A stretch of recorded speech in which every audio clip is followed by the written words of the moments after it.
नमस्कार, जोहार झारखंड देख रहे हैं आप और मैं हूं आप सबके साथ अनूप। और बड़ी खबर में सबसे पहले बात न्यूज 18 की खबर के बड़े असर की। देवघर में न्यूज 18 की खबर का बड़ा असर हुआ है। यहां एम्स ओपीडी के उद्घाटन को फिलहाल स्थगित कर दिया गया है। न्यूज 18 ने प्राथमिकता के आधार पर एम्स ओपीडी बिल्डिंग का जायजा लिया था, जिसमें नए भवन से पानी का रिसाव और मुख्य सड़क पर भारी जल जमाव देखा गया। रिसाव को रोकने के लिए एम्स ओपीडी भवन की छत पर तिरपाल लगाने की बात सामने आई थी। इसके बाद केंद्रीय स्वास्थ्य मंत्रालय के एडवाइजर एन शरण ने यह चिट्ठी जारी की है, जिसमें कहा गया कि उद्घाटन को फिलहाल टाल दिया गया है। तो देखिए, एम्स ओपीडी का उद्घाटन देवघर का टल गया है और वहां जो लापरवाही बरती गई, जो रिसाव था, छत से पानी का रिसाव हो रहा था, जो सड़क पर पानी जमा था, इस खबर को न्यूज 18 ने प्रमुखता से दिखाया था। और अब यह असर हुआ इस खबर का कि उद्घाटन को फिलहाल ओपीडी का टाल दिया गया है। देवघर में एम्स ओपीडी का उद्घाटन होना था, जिसे टाल दिया गया है। न्यूज 18 ने इस खबर को प्रमुखता से दिखाया था। बारिश के बाद नए भवन से पानी का रिसाव हो रहा था, तिरपाल लगाकर उसे रोकने की कोशिश की गई थी। सड़क पर भी भारी जल जमाव था। इसके बाद इस पर कार्रवाई हुई है और अब इसके उद्घाटन को टाल दिया गया है, स्थगित कर दिया गया है। और अब आपको दो तस्वीरें दिखाते हैं, जहां पहली तस्वीर में देवघर के एम्स ओपीडी की तस्वीर आपको दिखाते हैं और इसका उद्घाटन समारोह, जिसके बाद उद्घाटन को स्थगित कर दिया गया। वहीं दूसरी तस्वीर बुधवार की है, जब न्यूज 18 ने घटिया निर्माण और ओपीडी की छत से पानी के रिसाव की खबर को प्रमुखता से दिखाया था। देखिए, देवघर में जो नया एम्स बना है, उसके ओपीडी का उद्घाटन होना था, लेकिन इसके उद्घाटन को फिलहाल टाल दिया गया, स्थगित कर दिया गया है। केंद्र ने राज्य को इसके लिए चिट्ठी लिखी है और 26 जून को इसका उद्घाटन होना था। और देखिए, दूसरी तस्वीर जो है, न्यूज 18 ने घटिया निर्माण की तस्वीर दिखाई थी। एम्स में कैसे पानी का रिसाव हो रहा है, कैसे सड़क पर पानी लबालब भरा हुआ था, इस खबर को दिखाया न्यूज 18 ने। इसके बाद यह असर हुआ कि केंद्र ने राज्य सरकार को चिट्ठी लिखी और इसके उद्घाटन को फिलहाल टाल दिया गया, स्थगित कर दिया गया है।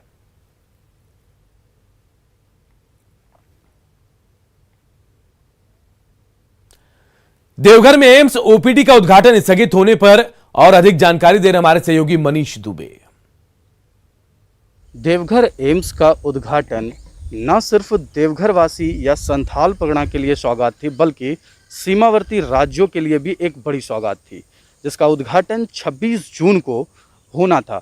लेकिन न्यूज़ 18 के खबर के बाद अभी फ़िलहाल उद्घाटन को स्थगित कर दिया गया है। बताते चले कि पहली बारिश में ही एम्स का ओपीडी बिल्डिंग का रिसाव होने लगा था। सड़कों पर भारी जल जमाव था, जिसको प्राथमिकता के साथ न्यूज़ 18 ने खबर चलाई थी, जिसके बाद केंद्रीय स्वास्थ्य मंत्रालय के एडवाइज़र एन शरण के द्वारा एक चिट्ठी जारी की गई है, जिसमें मुख्य सचिव झारखंड सरकार और राज्य स्वास्थ्य सरकार के सचिव को लिखा गया है कि फ़िलहाल अभी एम्स के ओपीडी का उद्घाटन स्थगित कर दिया गया है।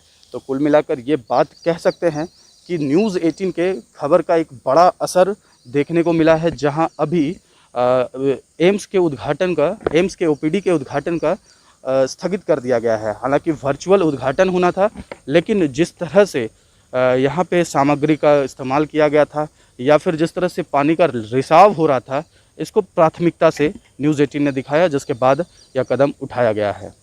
मनीष दुबे, न्यूज़ 18, देवघर। गिरिडीह में तीसरी प्रखंड के लुकाए गांव को गिरिडीह से जोड़ने वाली मुख्य सड़क बीते 4-5 दिनों से हो रही मूसलाधार बारिश में बह गई। इस रास्ते से लोगों का आवागमन पूरी तरह से बंद हो गया और लुकाए गांव जो है वो टापू में तब्दील हो गया है। पिछले साल इस सड़क का निर्माण कराया गया, जिसमें कुछ जगहों पर पुलिया बनाने के लिए इसे चिन्हित भी किया गया, लेकिन पुलिया बनाया ही नहीं गया और ऐसे में बारिश की वजह से मिट्टी का कटाव हुआ और सड़क ही पूरी तरीके से बह गई। सड़क बहने से लोग खेत से होकर आवागमन करते थे, लेकिन धान बुआई के बाद अब वो रास्ता भी बंद होने की आशंका सता रही है। लोगों ने विभाग से जल्द सड़क निर्माण और मरम्मत के लिए पुलिया निर्माण की मांग की है। जो ठेकेदार काम किया था, पता नहीं किस कारणवश इतना छोड़ दिया और जो गड्ढा रह गया वो तेज बहाव आने से मतलब मिट्टी काट के ले गया और आवागमन भी अब हम लोग को पूरा तरफ से बाधित हो गया, जिसके कारण से आदमी पैदल भी जाने में बहुत कष्ट हो रहा है। और हम लोग सरकार से गुहार लगाते जितना से जितना जल्दी चाहे ये हम लोग को पुल निर्माण करे या तो किसी भी तरह से, ताकि हम लोग को आने जाने का सुविधा रहे। ये रास्ता टूटने में आज 10-15 दिन हो चुका है और आने जाने के लिए हम लोग को बहुत दिक्कत हो रहा है। हम लोग चाहते हैं कि हमारे वार्ड के लोग को और जाल माल भी आपको आने जाने में दिक्कत हो रहा है। वो चाहते हैं कि सरकार जल्द से जल्द इस रोड को बनाने की कोशिश करे ताकि हम लोग को आने जाने में सुविधा हो पाए। और हमारे सहयोगी एजाज अहमद हमारे साथ इस खबर पर सीधे गिरिडीह से जुड़े हुए हैं। एजाज, एक बात तो साफ हो गई कि इस रोड निर्माण में, सड़क निर्माण में भी बंदरबाट हुआ, पैसों का लापरवाही हुई और जिम्मेदार जो बताया जा रहा ठेकेदार को, लेकिन जिम्मेदार वो सरकारी अधिकारी भी होगा जिसके मॉनिटरिंग में ये सड़क बनाई गई थी। क्या कार्रवाई होगी? बिल्कुल इस पर कार्रवाई होनी चाहिए और जो वहाँ की पब्लिक है वहाँ पे ये भी डिमांड कर रहे हैं कि जिन अधिकारी भी इनमें सम्मिलित थे उनके खिलाफ भी कार्रवाई होनी चाहिए और तत्काल पुल का निर्माण किया जाना चाहिए, जो ताकि फिलहाल जो अभी आवागमन बिल्कुल ठप पड़ा हुआ है वो आवागमन चालू हो सके। लेकिन जहां तक बात है अधिकारियों और संवेदकों की मिलीभगत की, तो इसमें कोई दो राय नहीं है, दोनों की मिलीभगत से ही ये काम हुआ है और उसका परिणाम आज देखने को मिला है। और यहाँ पे ग्रामीण ये भी बता रहे हैं कि आज कल रात को ही एक महिला प्रेग्नेंट थी, उनका डिलीवरी होना था, लेकिन इस खराब सड़क की वजह से 3 घंटे लेट से अस्पताल पहुंचा, जिसकी वजह से काफी समस्याओं का सामना करना पड़ा और डॉक्टर भी गांव भी नहीं जा पाते थे क्योंकि गाड़ी भी वहां नहीं जा पाएगी। तो ऐसी विषम परिस्थिति में आप देख सकते हैं क्या स्थिति बनी हुई है। और ये पहला मामला तीसरे से नहीं है, इससे पहले भी सड़क को लेकर के इस तरह के मामले आ चुके हैं, बावजूद अधिकारियों के द्वारा संवेदकों पर किसी भी तरह की कार्रवाई नहीं की गई है। अगर ठेकेदार का नाम पता तो हम चाहेंगे कि आप नाम बताएं। ठेकेदार का नाम अभी तक पता नहीं चल पाया है। क्या कोई वैकल्पिक व्यवस्था इन गांव वालों के लिए कोई व्यवस्था की जाएगी? अगर नहीं की गई तो ये तो टापू में रहेंगे, ना तो इधर आ सकते हैं ना उधर जा सकते हैं। बिल्कुल, गांव अभी टापू के रूप में तब्दील हो चुका है और गांव वालों के पास वैकल्पिक रास्ते के तौर पे मात्र एक ही है, खेत, कच्चे खेत होकर के उन्हें गुजरना पड़ रहा है। और जब गांव वाले ये भी बता रहे हैं कि आने वाले 10-15 दिनों के बाद से जब धान की बुआई हो जाएगी तो ये वैकल्पिक रास्ते भी उन लोगों के पास खत्म हो जाएगा। चलिए, बहुत बहुत शुक्रिया आपका। तो देखिए तस्वीर गिरिडीह की, जहां पर कैसे ठेकेदार और सरकारी अधिकारी की लापरवाही से एक सड़क बह गई, पुल निर्माण होना था, पुल निर्माण नहीं हुआ और अब इसके बाद गिरिडीह में लुकायो गांव के जो लोग हैं बिल्कुल टापू की तरह एक इलाके में बंद कर रह गए, ना तो इधर आ सकते हैं ना उधर जा सकते हैं।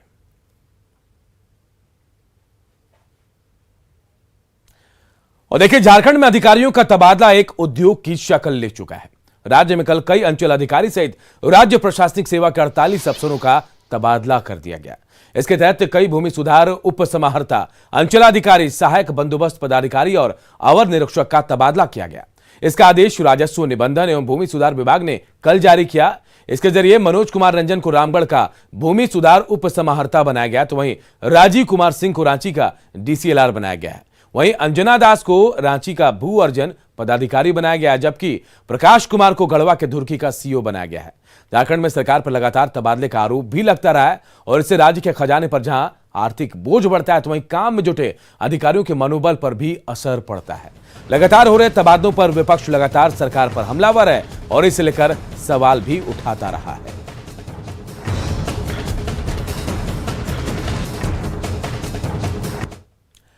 गुमला के 3 बेटियां दिल्ली में बिकने से बच गई। पुलिस की सक्रियता से रांची रेलवे स्टेशन पर तीनों नाबालिग लड़कियों को मानव तस्करों के चंगुल से मुक्त करा लिया गया। वहीं ओडिशा के मानव तस्कर मंटू दास को गिरफ्तार किया गया है। तीनों लड़कियों को रांची स्टेशन पर संदिग्ध अवस्था में देखा गया, जिनसे पूछताछ में उन्हें प्लेसमेंट एजेंसी के पास बेचने के लिए दिल्ली ले जाने का खुलासा हुआ। मुक्त कराए जाने के बाद तीनों को गुमला ले जाया गया। पुलिस की पूछताछ के बाद तीनों को CWC को सौंप दिया गया है। बताया जा रहा है कि तस्कर तीनों लड़कियों को 20-20 हजार रुपए में बेचने की फिराक में था। दूरभाष से कि 3 बच्चियां जो हैं गुमला की नाबालिग बच्चियां, एक आदमी जो है उड़ीसा का है, पैसे से वो मानव तस्करी का ही काम करता है, जिसका अच्छा खासा नेटवर्क बना हुआ है दिल्ली में और लोगों के कहने पर बच्चियों को काम में लगाता है। इन लोगों को बेला फुसला के ले जाया जा रहा था स्टेशन में। हमारा टीम है वहाँ पे RPF का, जिनसे हम लोग हमेशा समझ से बैठा करके अपना काम करते हैं। तो उनको सूचित किया गया, जिसके बाद फिर सारे बच्चों को नियुक्त करके रखा गया संरक्षण में। रांची पुलिस ने कल एयरपोर्ट से भी 15 बच्चों को रेस्क्यू किया है। इनमें 11 नाबालिग शामिल है। वहीं पुलिस ने इन बच्चों को ले जाने वाले लातेहार के राजीव गंजू और उसकी पत्नी को भी गिरफ्तार किया। साथ ही आरोपी दंपत्ति के 3 बच्चों को भी पकड़ा गया है। फिलहाल सभी बच्चों को बालाश्रय भेजा गया है। जानकारी के मुताबिक सभी बच्चे लातेहार और चंदवा के रहने वाले हैं। कुल 20 लोगों को कोतवाली थाना परिसर में जो एंटी ह्यूमन ट्रैफिकिंग यूनिट है लाया गया है। तो इसमें जांच में पता चला है कि कोई राजू गंजू नाम का चंदवा निवासी कोई व्यक्ति था जो इनको एयरपोर्ट इनको कहीं ले जा रहा था। तो उसी क्रम में ये मामला ह्यूमन ट्रैफिकिंग का प्रतीत होता है। तो एंटी ह्यूमन ट्रैफिकिंग यूनिट में FIR IPC एवं JJ एक्ट की सुसंगत धाराओं के अंतर्गत FIR दर्ज की गई है। देश भर में मानसिक रोगियों के इलाज के लिए अपनी पहचान बना चुके रेनपास को स्थायी निदेशक नहीं मिल रहा है। झारखंड में कई सरकारें आई और चली गईं, लेकिन अब तक प्रभारी निदेशक के भरोसे रेनपास चल रहा है।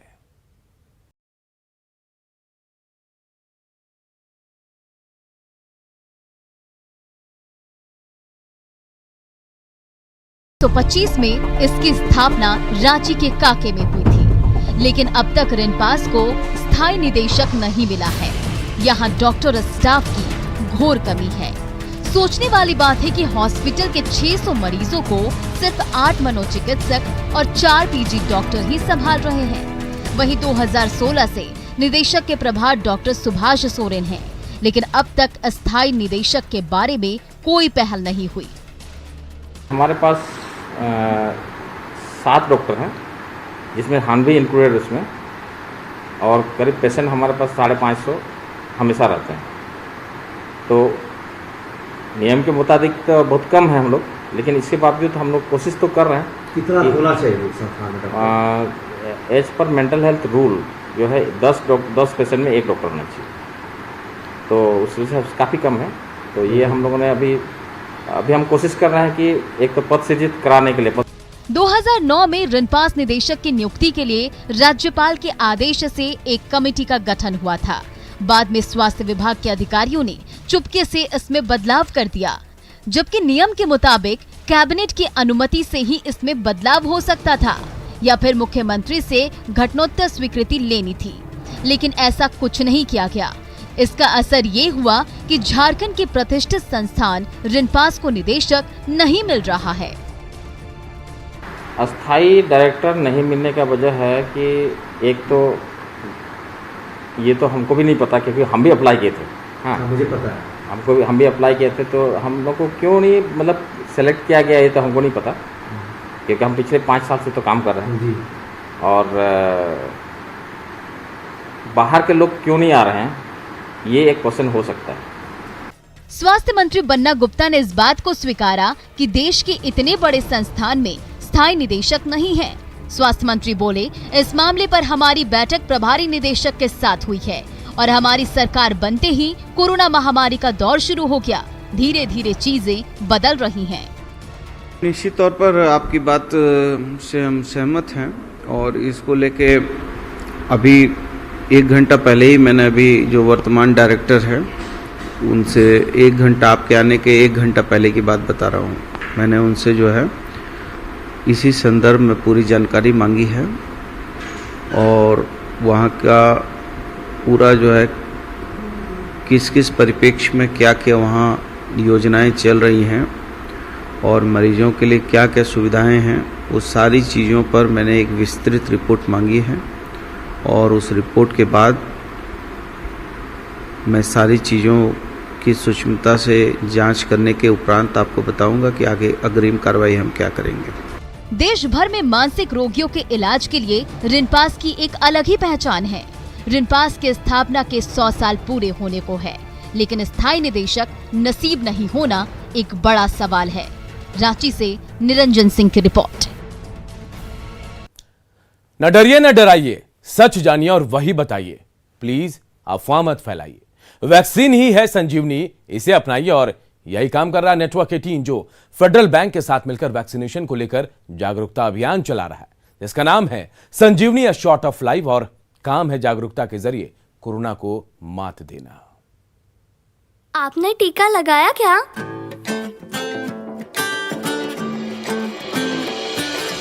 टीका लगा, ओ जरा टीका लगा, जब अपनी बारी आए टीका लगा, टीका लगा, ओ जरा टीका लगा, जब अपनी बारी आए टीका लगा, टीका टीका लगा हो जरा टीका लगा हो जरा टीका टीका टीका टीका लगाया क्या?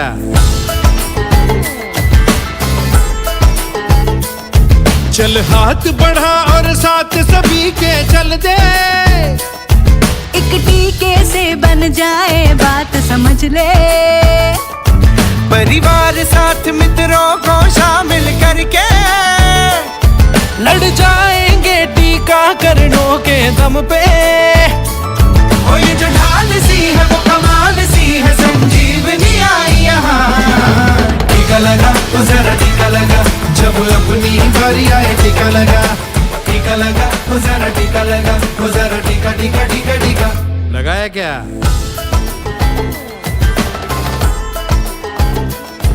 कर अपना भला अपनों का भी होने दे, जब टीका हो भारत के हर कोने में, सब ठीक ठाक हो जाएगा जल्दी से, लड़ जाएंगे टीकाकरणों के दम पे, इतना करोगे तब ही कहोगे आजाद ये होगा जहां। टीका लगा तो जरा टीका लगा, जब अपनी बारी आए टीका लगा, टीका लगा तो जरा टीका लगा, तो जरा टीका टीका टीका टीका लगाया क्या? लगवा ले चुमन जरा सहले सहले, तू सबसे ये कह ले है जनहित में जारी विनती का डरना, ओ निडर टीका लगा तो जरा टीका लगा, तो जरा टीका टीका टीका ठोस कदमों से मंजिलें मिलती, जैसे ऋतुओं से जूझ के कली है खिलती, ठान लो अब से लो जिम्मेदारी, टीका लगवाने जाना है हमें इस बारी, फायदा ही फायदा हो समझो ये कायदा हो, बस छोटी मांग है नहीं कोई ज्यादा, ओ करो वादा आज पालो रिवाज, संजीवनी आई यहाँ। टीका लगा ओ जरा टीका लगा, जब अपनी बारी आए टीका लगा, टीका लगा ओ जरा टीका लगा, जब अपनी बारी आए टीका लगा, ओ जरा टीका लगा, जब अपनी बारी आए टीका लगा, टीका लगा ओ जरा टीका लगा, ओ जरा टीका टीका टीका टीका लगाया क्या? टीका लगा ओ जरा टीका लगा, जब अपनी बारी आए टीका लगा। इधर जामताड़ा में एक बार फिर इंसानियत शर्मसार हुई है। यहाँ चंगाईडी गांव में ग्रामीणों ने एक प्रेमी युगल को खंबे से बांधकर पीटा है। घटना बीती रात की बताई जा रही है। प्रेमी युगल को लोगों ने आपत्तिजनक हालत में देखा। लोगों ने दोनों को पकड़ा और खंबे से बांध दिया, फिर दोनों को पिटाई की। इस दौरान वहां देर रात तक हाई वोल्टेज ड्रामा हुआ। काफी हो हंगामे के बाद रात में दोनों की शादी करा दी गई। बताया जा रहा है कि दोनों प्रेमी पहले से शादीशुदा हैं और दोनों के 3-3 बच्चे भी। महिला का पति प्रदेश में काम करता और कई महीनों से घर नहीं आया। इसी दौरान महिला का एक दूसरे पुरुष के साथ अवैध संबंध हो गया। दोनों अक्सर छुप छुप कर मिलते थे और इसकी भनक जब ग्रामीणों को लगी तो ग्रामीणों ने इन दोनों को रंगे हाथों पकड़ा और फिर खूब ड्रामेबाजी की।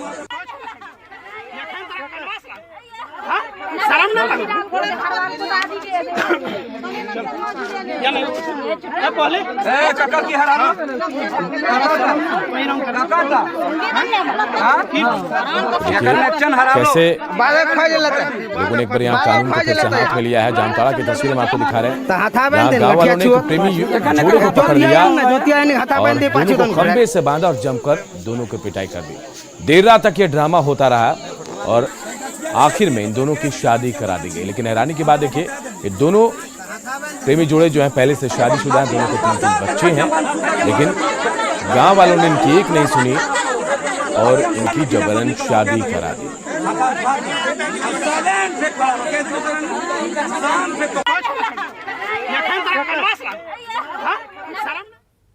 और एक छोटे से ब्रेक के लिए यहां पे रुकते हैं, जल्द लौटेंगे।